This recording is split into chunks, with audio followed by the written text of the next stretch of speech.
No, no, no, no. See, the thing is, I definitely hear what you're saying, Jerome, but think about this. Defecation. Sup? What's going on? Welcome to Ellen Spitz News. I'm your host, Black Man Number One, aka Defecation Danny, and this is your weekly video game news update, brought to you by Overlord Iro. Alright, now let's get into your week's games news. Okay, so first up is ZeniMax Media. They are the people who own Bethesda, id Software, Arcane Studios and more. They are going to be taking Oculus and Facebook to court. The crux of this issue centers around John Carmack, who formerly worked at it and then moved to Oculus. ZeniMax is accusing Carmack of stealing code from them and then implementing that into the Oculus Rift. They also accuse Facebook of knowingly helping him and covering it up. Everyone is getting interviewed, from Mark Zuckerberg to Paul Malucki. Now, I won't bog you down in all the details, but that's where we're at the moment. If the case develops and something big comes out, I got you, alright? You know I got you. Why would you doubt me like that? You know, because I thought we were here.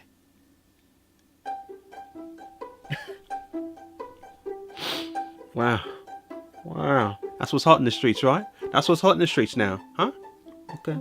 Injustice 2. Now, you guys remember them, right? They got a story trailer for us. It seems that even though Superman was restrained at the end of the last game, some others may still sympathize with him. And it also seems that Batman may be going a little bit too far to restore peace and order. We also get a CGI glimpse of Poison Ivy, Bane, Robin, and Darkseid. He's a pre-order. The game is going to be receiving a beta sometime soon. There's no date attached, but I'll leave a link down below for you to go and sign up for the beta whenever it launches. Injustice 2 comes out May 16th on Xbox One and PlayStation 4. Alright, so Uncharted The Lost Legacy, the standalone game that's going to be starring Chloe Frazer, is apparently not going to have the same tone as the past Uncharted. Creative director Sean Escaig spoke with official PlayStation Magazine UK and said, quote, "It will be tonally different but in the same context of the Uncharted world.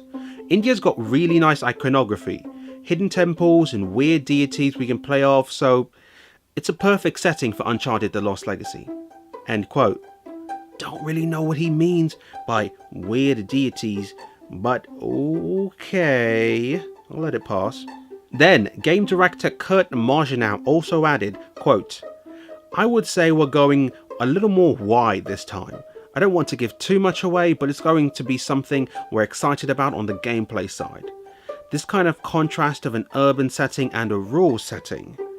A tighter experience and more open experience," end quote. That sounds and looks really cool. I'm just kind of upset I never got into that series. Like, I've tried, but it doesn't work for me. And it's the combat. The combat. Uncharted The Lost Legacy is supposed to hit PS4 sometime this year. Nintendo has confirmed that the video streaming services like Netflix will not be launching with the Switch. In an attempt to clarify this in a response to Videogamer.com, they said, quote, "All of our efforts have gone toward making the Nintendo Switch system an amazing, dedicated video game platform, so it will not support any video game streaming services at launch. Ellipses, however, support for video game streaming services is being considered for a future update," end quote. So guys, I'm going to be honest, this sounds like a straight up cop-out answer for me, okay? Because Nintendo, okay, you listening? Okay, listen, I know Reggie, listen, you're my guy, but I know you're listening, and I need to talk to you mano a mano, okay?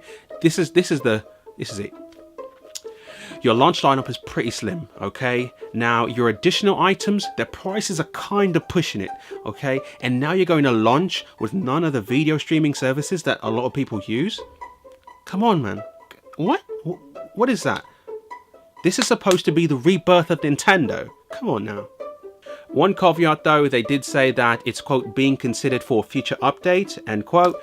And so that just means you're going to get it, you're just not going to get it at launch. Marvel vs. Capcom 3 was recently re-released on PlayStation 4 in December, and now we've got the dates for the Xbox One and PC versions. You'll be able to pick it up on March 7th for $25. And on that same day, a collector's physical editions of the PS4 and Xbox One versions will be sold at GameStops in America and EB Games in Canada. Those physical editions of the game are going to cost $30 and come with a 10-page comic as well as updated cover art. Don't gotta tell me twice, let me tell you. Don't gotta tell me twice. Did I? If you told me twice, you didn't have to. Alright, so I've got two really quick final stories for you, okay guys? Number one, Towerfall Ascension is going to be arriving January 25th on Xbox One. Now, EA Access on Xbox One has just added to the vault Battlefield 3 and Battlefield Bad Company 2. What's going on, guys? Welcome to Elliot's... got you for a second, right? Yeah.